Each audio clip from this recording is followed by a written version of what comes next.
নমস্কার, আমি সুকৃতি দান। আশা করি আমরা সবাই ভালো আছেন। আমরা সবাই দেখছেন অ্যাস্ট্রো সলিউশন।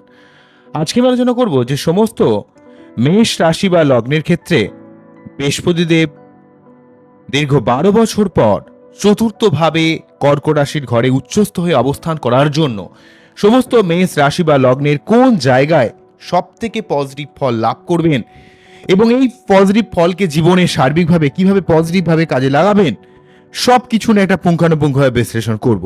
তো আশা করবো আপনাদের ভালো লাগবে, তাই অনুষ্ঠানটিকে মন দিয়ে শুনুন এবং বোঝার চেষ্টা করুন। প্রথমে বলো, দেখুন মেষ রাশি বা লগ্নের ক্ষেত্রে অ্যাকচুয়ালি বৃহস্পতিদেব অত্যন্ত শুভ গ্রহ, যেহেতু সে নবমপতি এবং দ্বাদশপতি, তাই দ্বাদশপতিত্ব দোষ মেষ রাশি বা লগ্নের মানুষকে কিন্তু এখানে বৃহস্পতিদেব স্পর্শ করে না। তাই নবমপতি হওয়ার জন্য ভাগ্যপতি যেহেতু উচ্চস্থ হয়ে চতুর্থভাবে অবস্থান করবে, তার ঘর বাড়ি সংক্রান্ত ব্যাপারে, মানসিক শান্তির ব্যাপারে, পরিবার কেন্দ্রিক উন্নতির ব্যাপারে, মায়ের শরীর স্বাস্থ্যের ব্যাপারে বা মায়ের সঙ্গে সম্পর্কের ব্যাপারে, মেনলি চতুর্থ ভাব মানেই হলো ভূমি, ভবন, বাহন, মা, পরিবার, পারিবারিক সুখ স্বাচ্ছন্দ্য, মানসিক শান্তি, মানসিক পরিতৃপ্ততা, অনেকগুলো ব্যাপারকে কিন্তু বৃহস্পতিদেব লিড করায়। তো এক্ষেত্রে বৃহস্পতিদেব যেহেতু চতুর্থভাবে অবস্থান করছে, তো চতুর্থভাবে অবস্থান মানেই কিন্তু পরিবার রিলেটেড ব্যাপারে সার্বিক একটা উন্নতির ব্যাপার তৈরি করবে। বাড়িতে কোনো মাঙ্গলিক অনুষ্ঠান সম্পন্ন হতে পারে, মানসিক শান্তির দিক থেকে আপনাকে অনেক হেল্প করতে পারে। এবারে দেখুন, যেহেতু এখানে চতুর্থভাবে বৃহস্পতিদেব উচ্চস্থ হয়ে অবস্থান করছে, তাই উচ্চস্থ বৃহস্পতি মানেই হচ্ছে দুটো ভাবকে সে কিন্তু কন্ট্রোল করে। তাহলে নবম ভাব এবং সেই সঙ্গে দ্বাদশ ভাব, তাহলে নবম পতি যখন চতুর্থভাবে চলে আসবে, তাহলে ঘর বাড়ি সংক্রান্ত ব্যাপারে আপনার ভাগ্য একটা সাথ দেবে। এবং যেহেতু এখানে উচ্চস্থ বৃহস্পতিদেব, তাহলে নবমপতি যেহেতু, তাই আপনার ভাগ্য উন্নতির দিক থেকে, আধ্যাত্মিকতার দিক থেকে, উচ্চশিক্ষা, গবেষণা, বিদেশ যাত্রা, বিদেশ থেকে অর্থ ইনকাম, আপনি ভাগ্যোন্নতি বলতে যেই জিনিসটা মনে করছেন, যেই কাজটা হলে মনে করবেন যে আপনার ভাগ্যোন্নতি হয়ে গেল, যেই কাজটার জন্য আপনি দীর্ঘদিন ধরে ভাবছেন যে হ্যাঁ এই জিনিসটা হয়তো হলে হতো, তাহলে আমার হয়তো, আমি মনে করতাম যে হ্যাঁ আমার জীবন সত্যি, আমার ভাগ্য আমাকে সাথ দিয়েছে, তাহলে সেই যে জায়গায় আপনি যেটা মনে করছেন, সেই জায়গায় আপনাকে একটা ভাগ্য সার্বিকভাবে কিন্তু সহযোগিতা করে দেবে নবমপতি উচ্চস্থ হওয়ার জন্য। এবং দ্বাদশপতি উচ্চস্থ হওয়ার জন্য আপনার বিদেশ যাত্রা, বিদেশ থেকে অর্থ ইনকাম, সঠিক জায়গায় অর্থ ইনভেস্টমেন্ট, আপনার পরিবারের মেম্বারের কোনো রকম শারীরিক অসুস্থতা থাকলে সেই অসুস্থতার ব্যাপারটাকে নির্মূল করার ব্যাপারে, বা আপনার কোনো রকম শারীরিক অসুস্থতার জায়গায় আপনাকে কিন্তু নির্মূল করবে। এবং সেই সঙ্গে আপনার এই দ্বাদশ ভাবে অধিপতি যেহেতু উচ্চস্থ হচ্ছে, সেই জন্য কিন্তু আপনাদের জীবনে যে কোনো ধরনের আলটিমেট ফল, মানে মোক্ষ লাভ বা জীবনের সাধনায় কোনো সিদ্ধি লাভ, যে কোনো সাধনা হোক, ধরুন আপনি কোনো গভর্নমেন্ট সার্ভিসের জন্য চেষ্টা করছেন, ঠিক আছে, কোনো লড়াই করছেন কোনো একটা কাজে, আলটিমেটলি আপনি সাকসেস পাওয়ার জন্য, সেই জায়গায় কিন্তু সেই সাকসেস আপনাকে অ্যাচিভ করতে সাহায্য করবে। এমনকি মেষ রাশি যাদের ক্ষেত্রে শনির সাড়ে চলার জন্য মানসিকভাবে বিভিন্নভাবে ডিপ্রেসড হয়ে যাচ্ছেন, অস্থির হয়ে পড়ছেন, মানসিকভাবে প্রচন্ড চাপ ফিল করছেন, সেই জায়গাতেও কিন্তু এখানে বৃহস্পতিদেব যথেষ্ট একটা পজিটিভ ফল রোল প্লে কিন্তু করাবে। কেননা বৃহস্পতিদেব জীবনে কিন্তু সার্বিকভাবে একটা উন্নতি করানোর চেষ্টা করবে। বৃহস্পতিদেব কিন্তু আপনাদের জীবনে একটা ভাগ্যের যেমন সহযোগিতা করবে, তেমন কিন্তু আপনাদের পরিবার কেন্দ্রিক দিক থেকেও কিন্তু অনেকটা হেল্প করানোর চেষ্টা করবে। এটা কিন্তু অত্যন্ত পজিটিভ কিন্তু বলা যেতে পারে, এটা কিন্তু অত্যন্তভাবে আপনাদের ক্ষেত্রে একটা পজিটিভ ইন্ডিকেশন।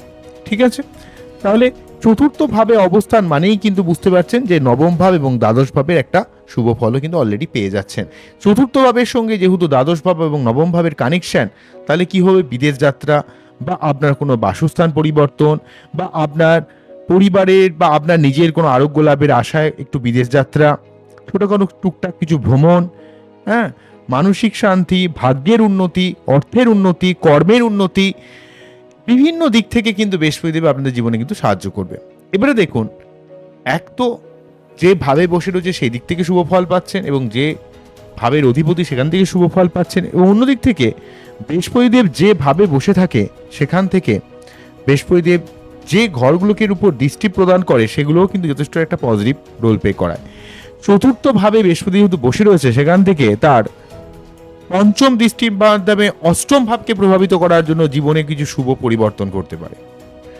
অষ্টম ভাবে বৃহস্পতিদেবের দৃষ্টি পড়া মানে উত্তরাধিকার সূত্রে সম্পত্তি প্রাপ্তি, আপনার জীবনে ফাটকা কিছু ইনকাম, দীর্ঘদিনের কোনো ঝামেলা, দীর্ঘদিনের কোনো অশান্তি যেটা চলছিল সেই জায়গা থেকে আপনাকে অনেকটা টেনে বার করে নিয়ে আসবে। অন্যদিক থেকে বৃহস্পতিদেব এখানে তার সপ্তম দৃষ্টির মাধ্যমে দশম ভাবকে প্রভাবিত করার জন্য কর্মকেন্দ্রিক দিক থেকে কিছু সাহায্য, নতুন কোনো কর্মপ্রাপ্তি, কর্মে ইনক্রিমেন্ট, কর্মে ঊর্ধ্বতন কর্তৃপক্ষের সহযোগিতা এবং আপনার জীবনে ব্যবসা যারা করছেন ব্যবসার জায়গায় যথেষ্ট অর্থ লাভের একটা সুযোগ কিন্তু তৈরি করে দেবে। যদিও মেষ রাশি বা লগ্নের ক্ষেত্রে পঞ্চম এবং একাদশে রাহুকেতুর প্রভাব এবং অন্য দিক থেকে শনির 7.5 যাদের মেষ রাশি লগ্ন হলে কিন্তু 7.5 হবে না এবং কালসর্প যোগের জন্য একটু ডিস্টারবেন্স রয়েছে, কিন্তু তার সত্ত্বেও বৃহস্পতিদেব 4th হাউসে আপনার কর্মকেন্দ্রিক দিক থেকে অনেক সহযোগিতা করবে। কর্ম এবং পরিবার মেইনলি এই দুটো জায়গায় সব থেকে বেশি পরিবর্তন ঘটাবে। কর্ম, পরিবার, মানসিক শান্তি, মায়ের শরীর স্বাস্থ্যের উন্নতি এবং সেই সঙ্গে বৃহস্পতিদেব দ্বাদশ ভাবকে প্রভাবিত করার জন্য আপনার জীবনে আধ্যাত্মিকতার দিক থেকে, উচ্চ শিক্ষার দিক থেকে, গবেষণার দিক থেকে, জীবনের সার্বিক রহস্যকে উন্মোচন করার ব্যাপারে, বিদেশ যাত্রার দিক থেকে, সঠিক জায়গা অর্থ ইনভেস্টের দিক থেকে, শারীরিক সমস্যা নির্মূলের দিক থেকে বা আপনার জীবনে দীর্ঘদিনের কোনো মোক্ষ বা দীর্ঘদিনের কোনো আশা পূরণের দিক থেকে বৃহস্পতিদেব বিশেষভাবে সাহায্য করবে। তবে দ্বাদশভাবে বৃহস্পতিদেব তার দ্বাদশ ভাবকে প্রভাবিত করার জন্য নিজে একটু ব্যয়কে সংকোচ করতে হবে। তবে বৃহস্পতিদেব এখানে উচ্চস্থ থাকা মানে মেষ রাশি বা লগ্নের অত্যন্ত গুরুত্বপূর্ণ একটা ভালো পজিটিভ ফল পাবেন, কিন্তু আপনাকে নৈতিক পথে থাকতে হবে, আপনার বাচ্চাদের বৃহস্পতির অবস্থানকে ভালো হতে হবে, সৎ পথে থাকতে হবে, মানুষের ভালো করতে হবে, কারণ বৃহস্পতিদেব একটা আধ্যাত্মিক প্ল্যানেট। তাই আপনি যত আধ্যাত্মিকভাবে থাকবেন, যত ভালো থাকবেন, মন মানসিকতাকে যত পরিষ্কার রাখবেন, ট্রান্সপারেন্ট রাখবেন, তত কিন্তু বৃহস্পতিদেবের দিক থেকে আপনি একটা পজিটিভ ফল লাভ করবেন। কিন্তু যদি দেখা যায় আপনার বাচ্চাটি বৃহস্পতি খুব একটা ভালো অবস্থায় নেই, তাহলেও কিন্তু আপনি ফল পুরোপুরি মাত্রায় ভালো পাবেন না। তার জন্য আপনাকে দেখতে হবে বৃহস্পতি বা আপনাকে একটু নিরামিষ খেতে হবে, বৃহস্পতিদেবের মন্ত্র পাঠ করতে হবে, সঠিক কোনো অ্যাস্ট্রোলজির গাইডলাইন নিতে হবে। আপনার বাচ্চার এই বৃহস্পতির অবস্থানকে আরো একটু স্ট্রং করলে আপনাদের জীবনের অনেকটা সমস্যাকে আপনারা জীবনে কাটিয়ে দিতে পারবেন বলে আমি মনে করি। বুঝে গেল কি বললাম? তো আজকে এখানেই থামছে, আবারও দেখা হবে নতুন কোনো ভিডিও নিয়ে। আমার এই টোটাল অনুষ্ঠানটিকে আপনাদের কতটা ভালো লাগলো, কতটা আমাকে বুঝলেন, দেখুন আমি ওভারঅলিভাবে এই যে অনুষ্ঠানটি করি এটা কিন্তু একদম জেনুইনভাবে বলছি। এটা আপনাদের ক্ষেত্রে মিলবেই মিলবে, যদি আপনাদের লগ্ন হয় সেটা বেশি মিলবে, এমনকি রাশি হলেও কিন্তু অনেকটা ম্যাচ করবে। তাই আগে দেখুন যে আপনার লগ্ন কি বা রাশি কি, বা আপনার বাচ্চাটি বৃহস্পতির অবস্থান কতটা ভালো না খারাপ, সেই অনুযায়ী কিন্তু আপনারা কিন্তু অবশ্যই তার ফলাফল পেয়ে যাবেন। যদি কিছু বুঝতে না পারেন অবশ্যই কমেন্টস করবেন। আরেকটা কথা বলবো যে আপনারা এই সময়টাকে, এই যে 2 জুন থেকে 31 অক্টোবর এই সময়টাকে পজিটিভভাবে কাজে লাগানোর জন্য মেনলিভাবে পরিবার, কর্ম, মানসিক শান্তি, ঘরবাড়ি সংক্রান্ত উন্নতিগুলোকে কাজে লাগানোর জন্য একটা কাজ করতে পারেন। প্রতি বৃহস্পতিবার নিরামিষ খান, বৃহস্পতিদেবের মন্ত্র পাঠ করুন। বৃহস্পতিদেবের মন্ত্র পাঠ করলে কিন্তু অনেকটা সমস্যা আপনারা কাটাতে পারবেন। বৃহস্পতিদেবের যে মন্ত্র ওং দেবতা নামে সিনাঞ্চং গুরু কানাক্ষণ নিভং বন্দে ভূতং তিলকে সংতং নামামি বৃহস্পতিম, এবং সেই সঙ্গে বৃহস্পতিদেবের যে বীজ মন্ত্র ওং গ্রাম গ্রীম গ্রম সহ গুরুবে নমঃ, ওং গ্রাম গ্রীম গ্রম সহ গুরুবে নমঃ, ওং গ্রাম গ্রীম গ্রম সহ গুরুবে নমঃ, ওং গ্রাম গ্রীম গ্রম সহ গুরুবে নমঃ, এই মন্ত্র পাঠ করতে পারেন। হলুদ ড্রেস পরতে পারেন, হলুদ কোনো জিনিস বা হলুদ কোনো বস্ত্র কোনো আর্ত মানুষকে বা কোনো দরিদ্র মানুষকে দান করতে পারেন, তাহলে কিন্তু বৃহস্পতিদেবের দিক থেকে সার্বিকভাবে একটা পজিটিভ ফল আমরা লাভ করবেন। বারে বারে বলছি, এই পজিটিভ ফলকে অত্যন্ত একটা পজিটিভ ফল যে আমরা নবমপতি, চতুর্থ ভাব এবং দশম ভাবকে মেনলিভাবে প্রভাবিত করছে। তাহলে নবমপতি মানে ভাগ্যপতি, সে অলরেডি ভাগ্যের উন্নতি করায়, সে উচ্চস্থ হয়ে রয়েছে, সেই দিক থেকে ভালো।